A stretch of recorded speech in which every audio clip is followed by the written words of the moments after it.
कटनी जिले की विजय राघवगढ़ विधानसभा से भारतीय जनता पार्टी के प्रत्याशी पंडित संजय सत्येंद्र पाठक ने गुरुवार को कलेक्ट्रेट में सादगी के साथ अपना नामांकन पत्र दाखिल किया।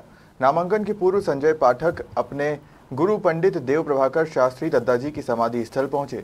समाधि स्थल पर परिवार के साथ पूजा अर्चना कर जिला कलेक्ट्रेट पहुंचकर नामांकन पत्र दाखिल किया। इस अवसर पर संजय पाठक के साथ उनके प्रस्तावक मौजूद रहे। साधु संतों एवं आचार्य गणों की अनुमति पर विशेष मुहूर्त में उन्होंने अपना नामांकन पत्र दाखिल किया।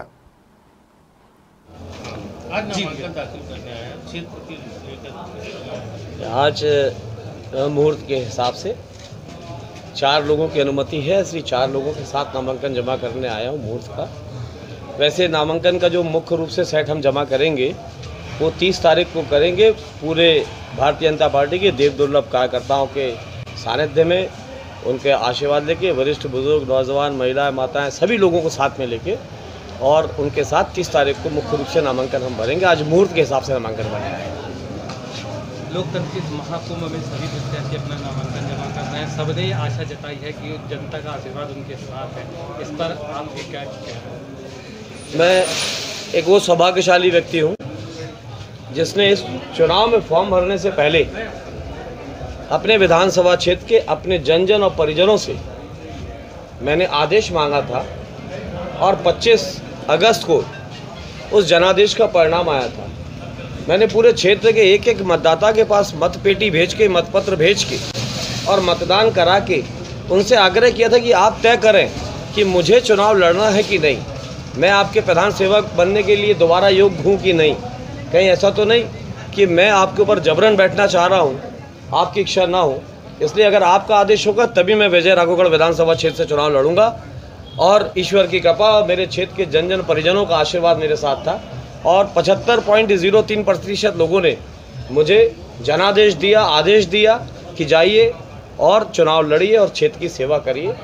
उस जनादेश के बाद मैं भारतीय जनता पार्टी के पास गया और वहाँ पे मैंने आग्रह किया कि मैं चुनाव लड़ने के लिए इच्छुक हूँ। अगर भारतीय जनता पार्टी मुझे उचित समझे तो अपना प्रत्याशी बना सकती है। भारतीय जनता पार्टी ने मुझे एक बार फिर से मौका दिया है लोगों की सेवा करने के लिए, क्षेत्र की सेवा, गरीबों की सेवा करने के लिए और क्षेत्र का विकास करने के लिए। इसलिए आज मैं मुहूर्त अनुसार आज फॉर्म भर रहा हूँ और क्षेत्र के विकास में हमने अभी तक कोई कसर नहीं छोड़ी है।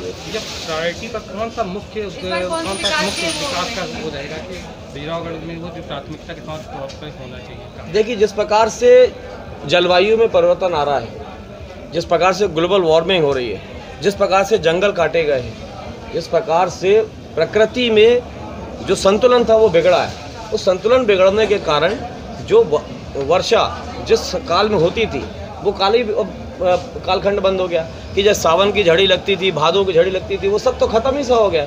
कभी भी पानी गिर रहा है, कभी नहीं गिर रहा है, कभी 25-25 दिन गिर रहा है, कभी नहीं गिर रहा है। तो जो प्रकृति का असंतुलन हुआ उसके कारण किसानों को बड़ी तकलीफ ये हुई कि जो प्राकृतिक रूप से पानी समय अनुसार गिरता था वो उसमें परिवर्तन आने के कारण किसानों की फसल और उनकी उपज और उस पर सब में प्रभाव पड़ता है।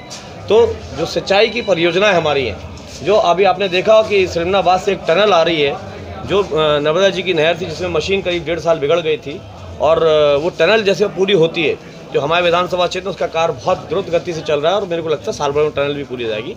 उसके माध्यम से मैं सिंचाई की सुविधाओं को बढ़ाना है और बाण सागर का जो बैक वाटर है, जो डैम का पानी है, उस डैम के पानी को लोगों के खेत तक पहुंचाना है। साथ ही साथ जो माननीय मुख्यमंत्री जी ने मुख्यमंत्री कृषक मित्र योजना लागू की है जिसमें 4-5 किसानों के बीच में एक ट्रांसफार्मर होगा और 50% सब्सिडी माननीय मुख्यमंत्री जी की तरफ से भारतीय जनता पार्टी की सरकार देगी, 50% किसानों को लगेगा।